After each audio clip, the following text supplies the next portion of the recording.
this cannot be all that you have. Is there other stuff that you just have not shown? He has a baby by a woman that was dating Tupac.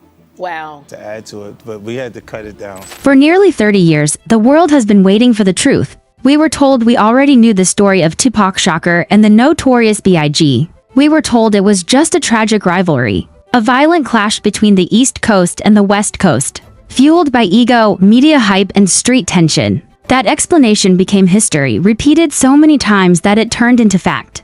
But what if that version of events was never the full truth? What if the real story was hidden in plain sight, protected by power, fame, and silence? According to 50 Cent, everything we thought we knew is wrong. With his explosive new Netflix documentary The Reckoning, 50 Cent is not simply revisiting hip-hop history, he is challenging it. This is not nostalgia. This is not rumor. This is an attempt to expose a secret history that has been quietly buried for decades. The documentary pulls together ghost-written confessions, hidden bounties, unchecked obsessions, and disturbing connections that suggest the murders of Tupac and Biggie were not random acts of violence, but the result of a much darker chain of events. What emerges is a story far more calculated, far more personal, and far more dangerous than anyone ever imagined. One of the most shocking revelations introduced by 50 Cent begins with something no one ever questioned: ghostwriting. To understand the significance of this, you have to go back to the early 2000s. In 2001, Sean Diddy Combs was at the absolute peak of his power. He had the money, the influence, the connections, and the hits. Bad Boy Records was a dominant force in the music industry, and Diddy himself was untouchable. One of his biggest songs at the time was a track called Let's Get It. Everyone remembers it: the beat, the flashy video, Diddy dancing through the city like a man who owned everything in sight. For years, that song was treated like just another party anthem. But according to 50 Cent, Let's Get It was something far more dangerous. In a recent television appearance, 50 Cent dropped a bombshell that stunned the industry. He revealed that he wrote Diddy's verses for that song. In hip-hop, ghostwriting is nothing new. Artists write for other artists all the time. That alone wouldn't be shocking. What shocked people was what 50 Cent claims he actually wrote into those lyrics. According to 50 Cent, he didn't just write catchy bars, he wrote a confession. He claims he deliberately embedded real-life secrets into the verses, knowing exactly who Diddy was and what he was allegedly connected to. Imagine being in the studio, writing lyrics for one of the most powerful men in the music industry, while knowing rumors and truths that most people were too afraid to say out loud. Then imagine slipping those secrets into the song and watching that same man rap them to the world, without realizing what he was doing. That is the trap 50 Cent says he set. One specific line from the song has become central to this claim. Diddy raps about being connected to both coasts, saying he wasn't around but was like East Coast, West Coast, for more than 20 years. Fans nodded their heads to that line without thinking twice. It sounded like typical hip-hop bravado, an artist claiming influence and success on both sides of the country. But 50 Cent says that interpretation is wrong. He claims the line was not metaphorical at all. According to him, it was a direct reference to the violence that consumed both coasts during the Tupac and Biggie era. In 50 Cent's telling, that lyric was an admission hidden in plain sight. By saying he was like East Coast, West Coast, Diddy was allegedly acknowledging involvement in conflicts tied to both sides of the rivalry. It wasn't about fame. It wasn't about touring. It was about proximity to violence. For decades, that lyric played on radios and in clubs around the world, unnoticed and unquestioned. But once you hear it through this new lens, it becomes impossible to ignore. This revelation forces a disturbing question. How many other confessions have been hidden inside music, disguised as entertainment? Hip-hop has always been a genre rooted in truth, often blurring the line between art and real life. Rappers talk about what they see, what they live, and what they survive. If 50 Cent is telling the truth, then Let's Get It wasn't just a song, it was evidence hiding in plain sight, protected by rhythm and fame. The Reckoning goes further, connecting this ghostwriting revelation to a broader pattern of manipulation and control. According to the documentary, power in the music industry didn't just come from money, it came from fear. Artists were replaceable. Loyalty was demanded. Silence was enforced. When tensions rose between Bad Boy Records and Death Row Records, they were not calmed. They were encouraged. Rivalries created headlines, and headlines created profit. Meanwhile, real people were being pulled into real danger. The documentary suggests that the East Coast versus West Coast war was never just about music. Tupac Shakur and Biggie Smalls were the faces of the conflict, but they were not the architects. They were young, passionate, and outspoken, trapped in a system that benefited from chaos. Executives, managers, and power players operated safely behind the scenes while artists absorbed the consequences. As insults escalated and paranoia grew, the environment became explosive. 50 Cent's narrative suggests that obsession also played a role: obsession with control, obsession with dominance, and even obsession with personal relationships. The documentary hints at twisted motivations, including jealousy and fixation on people connected to rivals. These were not business disagreements. These were emotional, personal conflicts fueled by ego and power.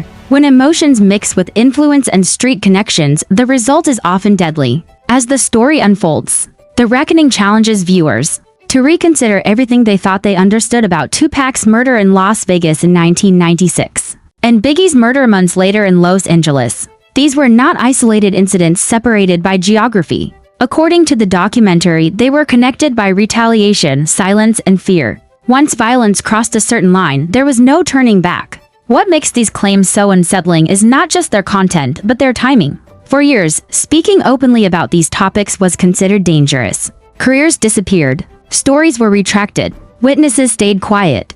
But time changes power. Today, the culture is less willing to accept silence as an answer. Documentaries like The Reckoning exist because people are finally asking questions that were once forbidden. 50 Cent positions himself not as a hero, but as someone who understands how the system works because he survived it. He has always been vocal about the dark side of the industry, but this time, the focus is not personal beef, it's historical accountability. By highlighting ghost-written confessions and hidden meanings, he forces the audience to reconsider the role music played in masking reality. If these claims are true, then the truth about Tupac and Biggie was never lost. It was broadcast repeatedly, hidden inside lyrics, protected by celebrity, and ignored because it sounded like entertainment. The idea that one of hip-hop's biggest stars may have unknowingly rapped his own confession is as chilling as it is surreal. It suggests a level of arrogance so deep that accountability felt impossible. Nearly 30 years later, Tupac Shakur and the notorious B.I.G. remain without justice. Their families remain without closure, and the culture remains haunted by what could have been. The Reckoning does not claim to solve the case in a legal sense, but it does something equally important: it reopens the conversation. It reminds the world that unsolved does not mean unanswered, and that silence is often the strongest shield power can use. In the end, this story is not just about two legendary rappers. It is about how truth can be hidden in plain sight, how art can become a mask, and how history can be shaped by those who control the narrative. If 50 Cent is right, then the biggest secret in hip-hop was never buried, it was playing on the radio the entire time. And now, after 30 years of silence, the world is finally being asked to listen differently. What makes this story even more unsettling is that, in his own words, Diddy may have been telling the world exactly who he was long before anyone was ready to listen. In one of his lyrics, he openly rapped about having reach, about funding chaos, about being untouchable. At the time, it sounded like nothing more than confidence, maybe even bravado. But looking back now, those words feel different. They feel like an admission hiding in plain sight. The most disturbing part is that Diddy himself didn't even realize what he was doing. To him, it just sounded cool. To 50 Cent, it sounded like something much deeper. There's another line that stands out even more today. Diddy once rapped, "Send the cops, the DA, and the feds to come get me." Back then, nobody took it seriously. It was music. It was attitude. It was hip-hop. But fast forward to the present day, and the irony is impossible to ignore. Diddy is now sitting in a federal prison cell. The words he once shouted on a platinum-selling record have become his reality. According to 50 Cent, this wasn't coincidence. He calls it a subconscious confession, a moment where Diddy unknowingly predicted his own future. 50 Cent believes that when Diddy spoke those lyrics, he was planting a seed, one that would take nearly 2 decades to grow. It's as if Diddy was screaming, "Come get me," to law enforcement on a global stage, without realizing that those words would eventually come back to haunt him. To 50 Cent, that's the genius of it all. He didn't have to expose Diddy directly. He let Diddy expose himself. Years later, those lyrics now feel like evidence frozen in time. 50 Cent spoke openly about this during an appearance on the Sherry Shepherd show. Instead of anger, he laughed. He called it hilarious. Not because the situation was funny, but because of how perfectly it all played out. He admitted that he made Diddy say those things, knowing full well that words have power.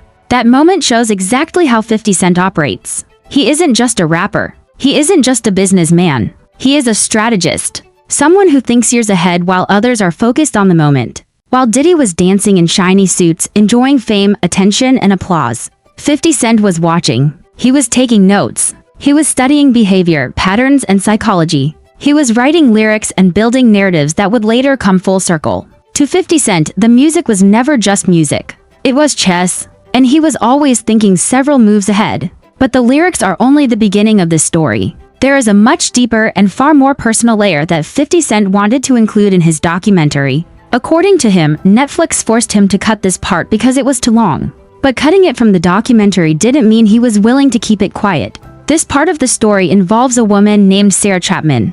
And once you understand her role in all of this, the picture becomes much darker. Most people only recognize Sarah Chapman as the mother of Diddy's daughter, Chance Combs. Chance was born in 2006, and for many fans, that's where the story begins and ends. But Sarah Chapman had a life before Diddy, one that very few people talk about anymore. And that life involved Tupac Shakur. In 1995, Tupac had just been released from prison. He was at the peak of his power, his influence, and his fame. He was the face of Death Row Records and one of the most talked about artists in the world. During this time, Tupac was dating Sarah Chapman. There are photos of them together, including images taken in Las Vegas. They look happy, relaxed, smiling. At the time, their relationship wasn't a secret. People knew.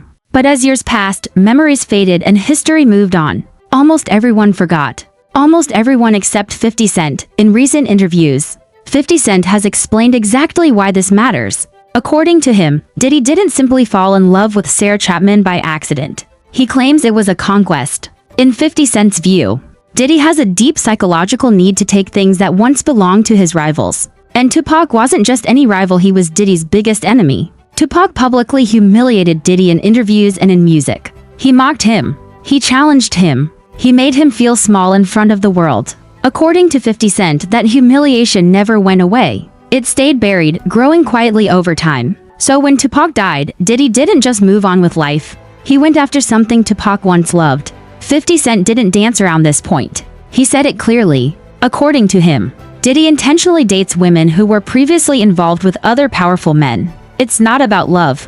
It's about dominance. It's about power. He pointed out that Diddy had a child with a woman who once dated Tupac Shakur. And that detail changes the entire narrative. Think about the psychology behind that.